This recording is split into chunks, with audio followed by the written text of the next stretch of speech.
National Chair, Comrade Gwede Mantashe, is going to quickly brief the media on issues of national importance that are part of our own current affairs that relate to the meeting that the delegation led by national officials, the SG, DSG, National Chair, and members of the National Executive Committee had met with some former retired generals.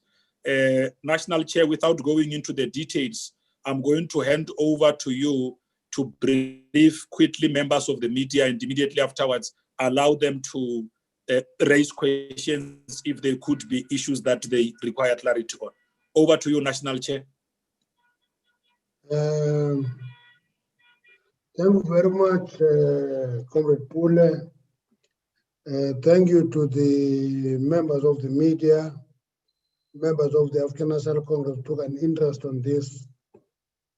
We thought that it was important to brief the media on the ANC approach to the document produced and circulated by Mojo Mutau and a group of retired generals and soldiers called ANC Turnaround Strategy 2025.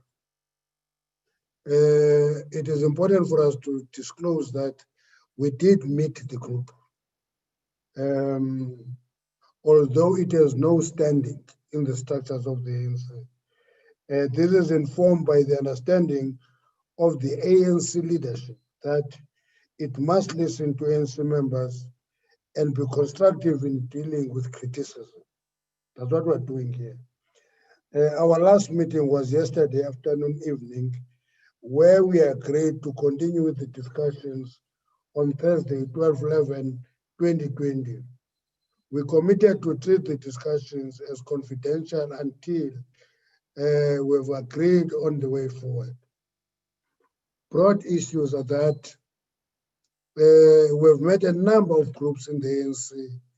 You will recall those who are old enough as journalists that we met a group that called itself 101 last year. We still interact with those veterans and stalwarts, and we'll continue interacting with them. We've met MK Council, we've met MKM, we've met this group of generals.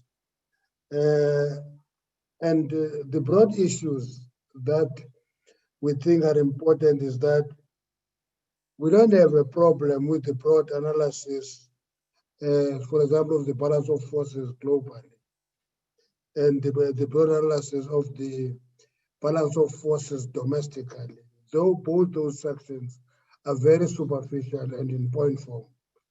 But the principles raised there, we had no problem with them. We're prepared to engage in this. Then there was a details that went to the analysis of the ANC. Many of them were not informed by any scientific analysis, by opinions and views of individuals. We noticed few issues that were a deviation in the paper itself if you read it properly. It makes no reference to conference of the ANC. It makes no reference to resolution of the ANC. It makes no reference to decisions taken by ANC structures from time to time. And the analysis analyzes the ANC on the basis of media headlines from time to time. There is no attempt to analyze the infrastructure of structures of the ANC. But we thought that it was important for us to say to the media, our view is that we'll continue engaging this group, and we're not going to be detracted from this engagement by their release of the document, which can only be intended to cause confusion in society. And our view is that there should be no confusion in society. One of the principles that we made very clear is that you can't have a meeting of 137 people meeting in the so-called summit, think it is going to set up a national task team and give them titles and portfolios and basically dislodge a structure of this that was elected in a 5,000 member conference. And that is unheard of. And therefore, though the group said they are not the coup plotters, we said to them, that document is not far from an analysis that we made a few years ago of the threat for regime change in Southern Africa in areas that are governed by liberation movements. But we said, let's get over it and be appreciative of the fact that we are not going to succumb to any attempt to change the regime and replace it by few appointed issues. There are questions that we posed. For example, this national task team will appoint it. Number two, the person who will appoint this national task team, who would have appointed him or her? Three, you have this task team. How will it relate to structures of the ANC, which is the body of the ANC? Anybody can pull together a group and issue a document and send it out in the public and confuse society. We're appealing to society not to be confused. We're engaging with this group of retired generals. One of the principles that was cleared, which is a paragraph in their document, is that we find it unacceptable to isolate the SANDF for pounding. Because if we cheapen the SANDF in the same way as we cheapen SSA, we'll have no security forces in the country. We have groupings of private citizens, and it will cheapen the discipline of those structures. But we're continuing to engage. That is where we are up to now. But we thought that it was important for us to clarify these issues to society. Thank you very much.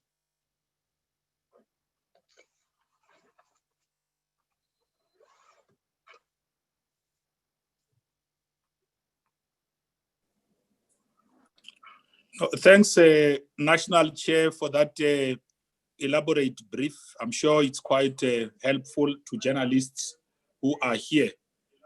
I'm going to quickly ask members of the media who may have questions relating to the clarity that the National Chair has provided to come forth and file those. We'll only take about 2 rounds of questions. The National Chair was quite clear on the issues. If there are any other issues going forward, we will be able to arrange how we deal with those. Can I now open the floor for members of the media? National Executive Committee members who are here, who have also formed part of the engagements that had already happened, are also welcomed to veer in and clarify should such a need arise. Can I now open the floor for members of the media? Juanita. Hi, Chairperson Juanita Hunter from News 24. Just a quick question on clarity. At the time there was that summit, there was concerns around why soldiers and former soldiers were encouraged to participate, and generals were encouraged to participate in these discussions around the ruling party.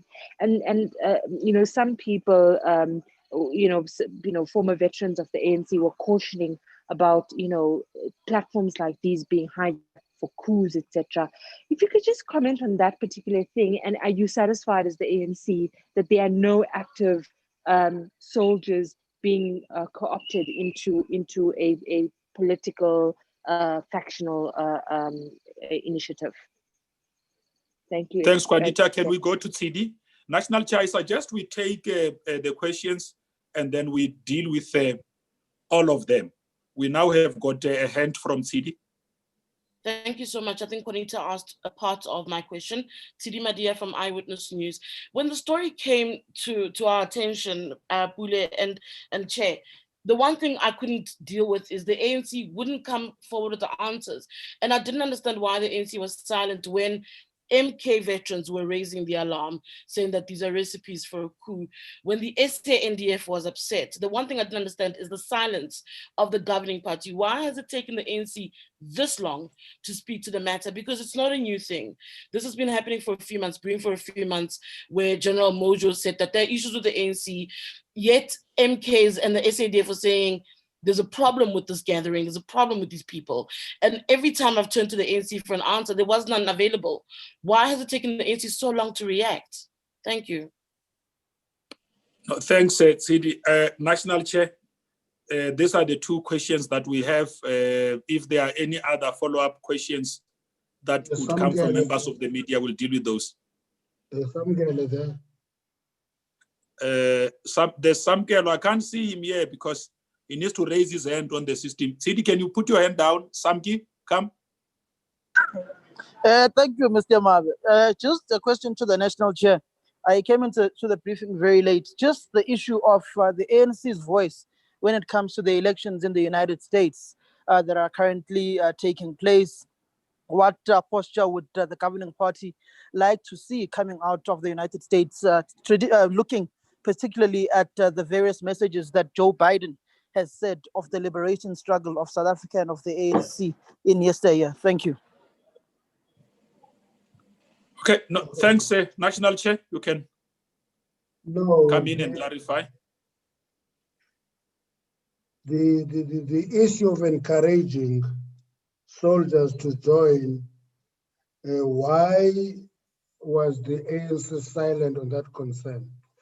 We thought that the statement issued by the South African National Defence Force, particularly in the name of General Shoke and Deputy Minister of the Defence Force, was sufficient. Because one of the things that the ANC must always avoid is to replace structures that are formal and institutions that are in place and begin to be actually attracting all those pressures on it. So our view was that the statement issued by the SNTF was sufficient to deal with the matter at the time. Now, why was the ANC silent? Why did it take so long for the ANC? It took the ANC so long because even now, we respected the confidentiality of our engagement with this group of comrades who are claiming to be cadres of the ANC. We thought they would deal with this issue confidentially. But when they begin to release their document to the public, then it triggered our response to say, let's clarify our position on the matter. But our approach originally would be, let's deal with these issues as confidential. Once we meet again and actually have a clear way forward on how to settle this matter, then we would release a statement at that point in time. But when people preempt that, we begin to suspect that that is mischief at its best, and it is intended to agitate anger in society, and we need to clarify our position. That's why we took so long today. ANC voice on the election on the US. The US has elections. There was election in Tanzania, the election all over. The ANC takes its time to issue statements because one of the issues that we have learned to respect is sovereignty of other countries and do an analysis of what is the outcome and what are the, for example, let me give you an example something. Let's say, for example, we condemn a particular candidate and that candidate wins the elections. We are a governing party in South Africa. We will be forced to work with that party that wins the elections. That's why it is always important for us not to put the cart before the horse as a governing party. No, thanks, National Chair. I see there's a hand from Khotatso. There's an, okay, Samkelo wants to make a follow-up, and then there's Karin, and then there's Lizega. Yeah, those are the hands we have now, National Chair. We'll start with Khotatso, go to Samkele, take the hand from Karin, Lizega. That will have concluded this round. I take it that other members of the media who are here who have not raised their hand or indicated their interest to ask questions. I won't be having more follow-ups because this is the last round of questions as I indicated before we start. Can we start with you, Khotatso?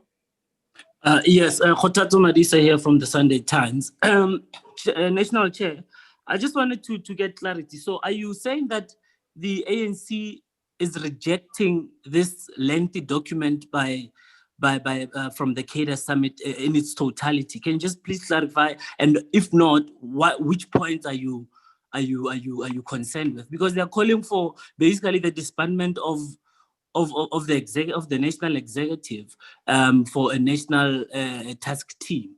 Can you just please clarify us on that? And can you also just please help us with the tone of the meeting? Was it hostile in any way? Because this document seems to be very directive, basically calling for specific things directly. How was the tone of the meeting? Thank you. Okay, can we go to Samkelo? Thank you very much, Mr. Mavi. National Chair, I'm not really understanding you. You are sounding like a person who's speaking with a forked tongue when it comes to the United States. You've had Donald Trump in the past who's come out openly and said that there may be genocide happening in South Africa, particularly when it comes to farm killings. And he went on to speak against the ANC's own conference resolution of land expropriation without compensation, which prompted the president in Limpopo to respond to the president of the United States of America to stay out of the affairs of South Africa. So you are saying that you would work with an individual who has seemingly come out and spoken against your own policy direction of your own government and your own political formation, instead of coming out clearly as the ANC and saying that we are supporting this particular individual because he's been our traditional ally in the form of Joe Biden in the yesteryears of struggle from the liberation struggle of South Africa. Where does the ANC stand as an organization when it comes to the elections in the United States of America?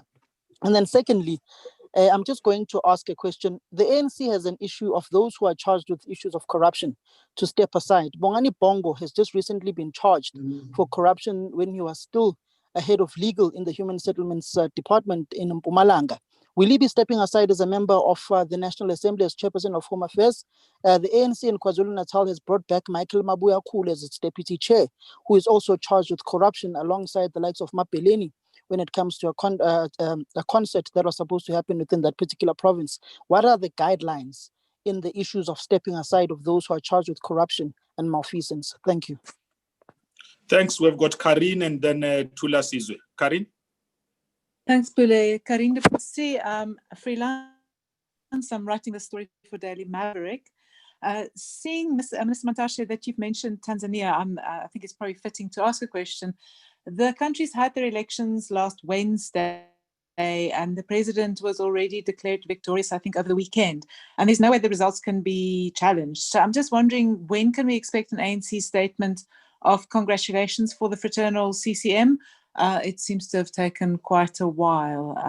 So I'm just trying to figure out when we can expect that statement. Thank you.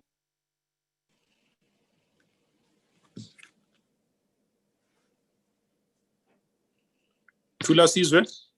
Hi, Pule. Hi, Mr. Mantashe. The question for me from this whole discussion, yes, and Date Mantashe. Date Mantashe. Good evening. The question for me is, does this whole discussion that's happening now around the retired generals and the role of members of the SANDF security forces also bring forth the need for you as the ANC to address once and for all what the role of this MKMVA is, an association within the Secretary General's office? Is it still serving the purpose that you had for it when you founded it, or has it become, a tool in the factional battles within the ANC? Given what we're seeing in places like KZN, the marches that are happening from time to time, do you not need to deal with this structure, non-structure, once and for all? No, thanks to the Sizwe. I take it that the hand from Juanita is the last one. then the national chair is going to answer all the questions that would have been asked. Juanita?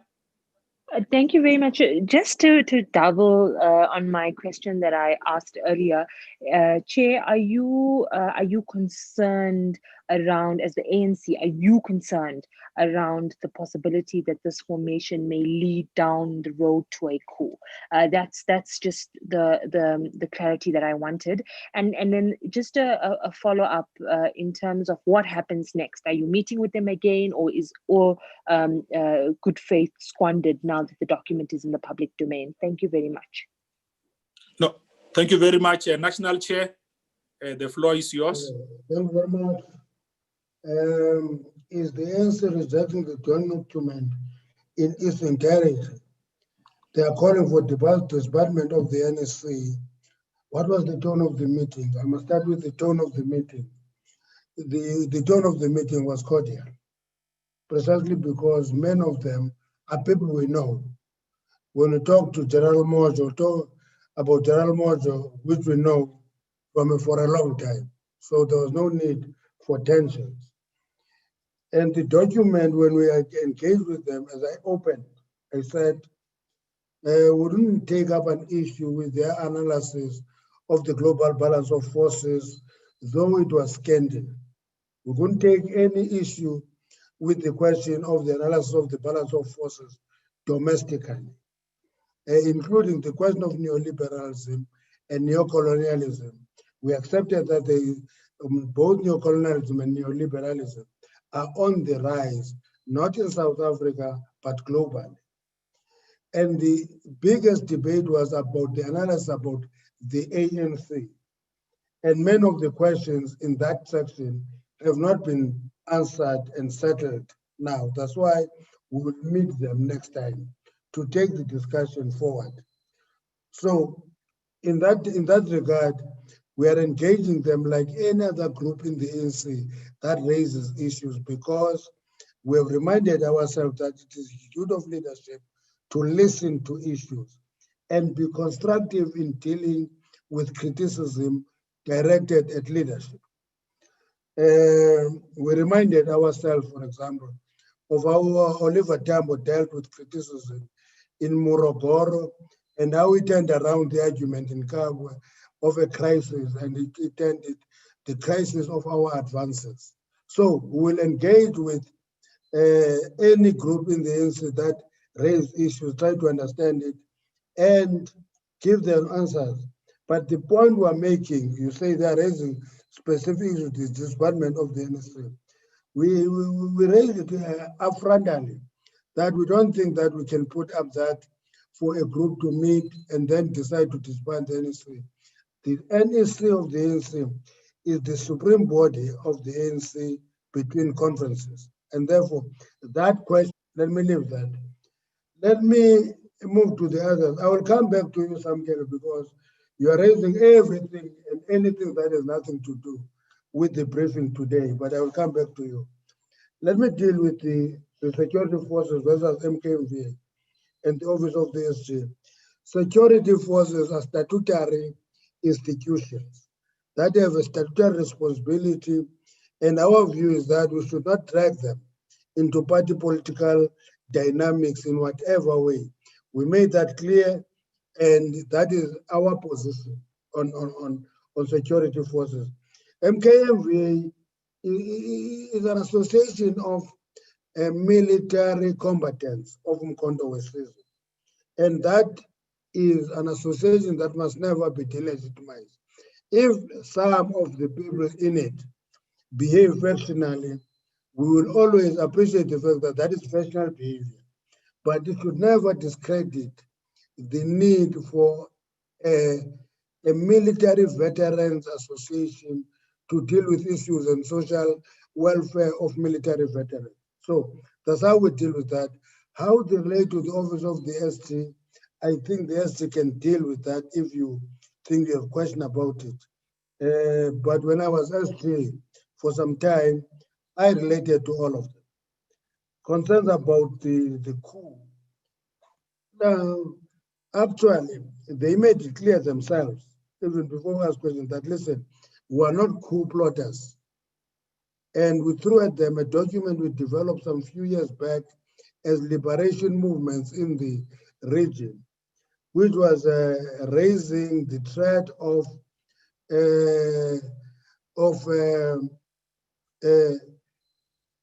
not coups, but where's my mind going now?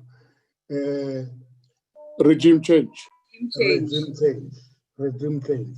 We raised them that that document was thought through, and we discussed it for days and come with a document that was raising issues about the threat of regime change in Southern Africa, particularly against governments of liberation movements. So that debate is on the table. So we'll still be meeting them on Thursday next week and engage with all the issues that are on the table. Now let me come to Mabuya Kulu. You see Mabuya Kulu, Samken, your problem is that you have ideas and views. When you come to a media briefing, you want people to just repeat your thoughts as you think them.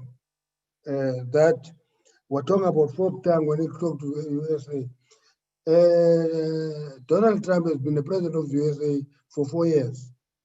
We never cut ties with the United States as a country because we are a governing party and a governing party in government, and we have to deal with that government, deal with problems, deal with issues that favors us, and that will continue. Now you are creating an alliance with Democrats that are historic allies. And if we can put it to you in a more relaxed environment and say, just describe this alliance with the Democrats. In my own view, I can remind you some kind of few countries that never imposed sanctions against the apartheid South Africa is the US and UK, irrespective of who was in power. So what you are playing on is a more involved discussion of how we related to these countries. So you are bringing things that are not relevant to a briefing that is here. Now you want to talk about Bongo and Mabuya Kulu, and I would imagine that when the ANC discusses its way forward, it will come in details about the fact that Bongani Bongo has been charged again, and the question of recall of Mabuya Kulu. And actually the team in KZN is competent enough to respond to your questions about Mabuya Kulu in KZN. So to try and play us against each other is not a most useful strategy on your part, but you will not appreciate that because you always come to media briefings with a preconceived view on matters, and you want us to repeat your views as they are. Please, I appeal to you that if SABC must send you to school again, it must, so that you deal with media briefings objective and not be subjective as you are. Thank you very much. No, thanks, members of the media. This brings us to the end of our briefing. I must thank all of you to have responded with speed, because we only started sending out the invite around 7:15 this evening, and I hope that the National Chair has been able to clarify all of your issues. Thank you very much, National Chair, members of the National Executive Committee who have joined this briefing, the Deputy Secretary General, Comrade Ayanda Dlodlo, Dr. Aaron Mutswaledi, Comrade Dakota Legwete. We really appreciate very much, including cadres of the movement who have been part of this briefing. We do thank you for the support that you are able to give, even if it is just at a split second. We really appreciate. Thank you very much. This brings us to the end of our briefing.